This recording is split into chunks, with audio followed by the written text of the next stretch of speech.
Hi guys, and welcome to Creative Cakes by Sharon. Thanks for tuning in. Today I have a real treat for you.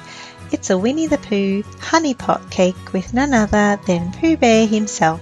So let's get started. I baked two 6-inch round cakes which I layered up and filled with yellow buttercream frosting. I trimmed the tops off the cake so that they were nice and flat and reserved those dome pieces for a little bit later on. At the moment, the cake is actually upside down. So once I attached a small round board with some more frosting, I started to carve the top part of the cake, which is actually the bottom, to get the shape I was after.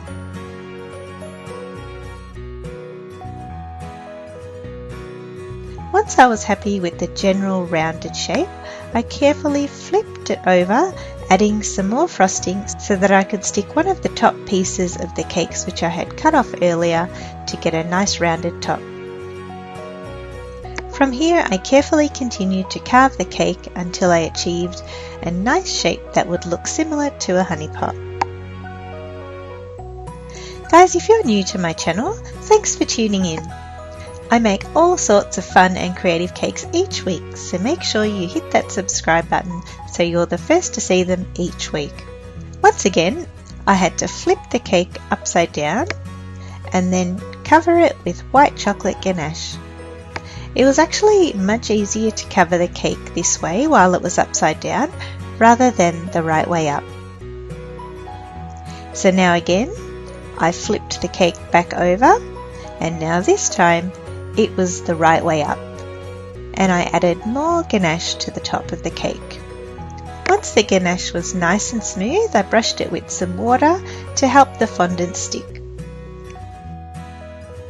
I wanted to create a blue honey pot, so after rolling out the fondant and cutting a strip which was the height of the cake, I rolled the fondant onto my rolling pin and then unrolled it around the cake.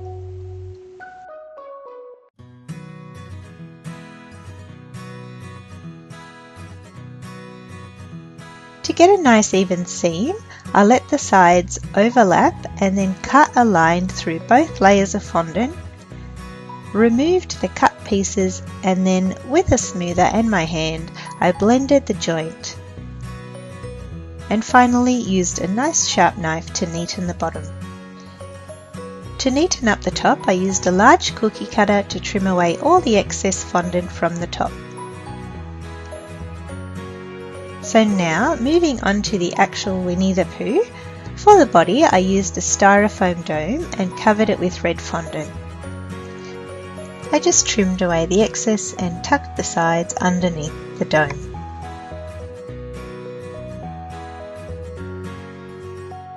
Then, for his head, I used a styrofoam ball, which I also covered with a reasonably thick piece of yellow fondant. Guys, using the styrofoam, obviously it can't be eaten, but it makes it a lot lighter and dries a lot quicker. You also save on the amount of fondant being used. Then just using my hands, I removed the excess fondant by massaging it down to the bottom, and then started to pinch out some of the fondant for his nose and cheeks. Having started with a nice thick piece of fondant meant there was plenty of room to play and mould without worrying about tearing straight through and exposing the styrofoam underneath.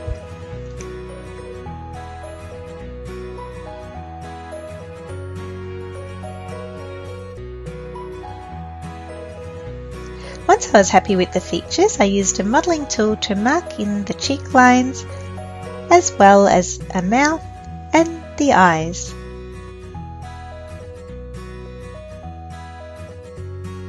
The ears were easily made by rolling out balls of fondant which I simply flattened, and then using a balling tool made some indents and pinched the bottoms together. After making a hole for the ears, I just stuck them in place using some water. He did look a little bit odd at this stage, but once I added a small triangular nose and 2 tiny eyes, Pooh Bear started to take shape.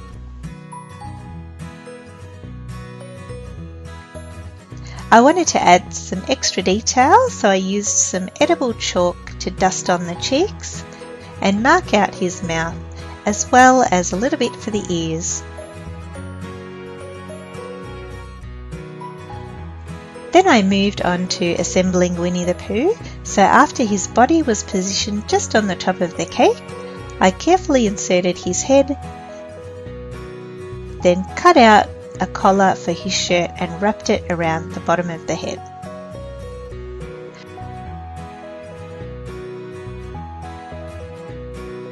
I rolled out some long blue lengths of fondant to create the neck of the honey pot and stuck them into place.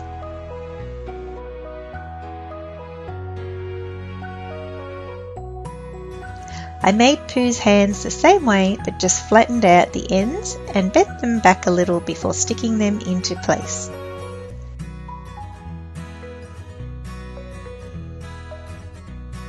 Using some green fondant strips, I just added some extra detail to the pot and then rolled out some white fondant to create the label for this honey pot.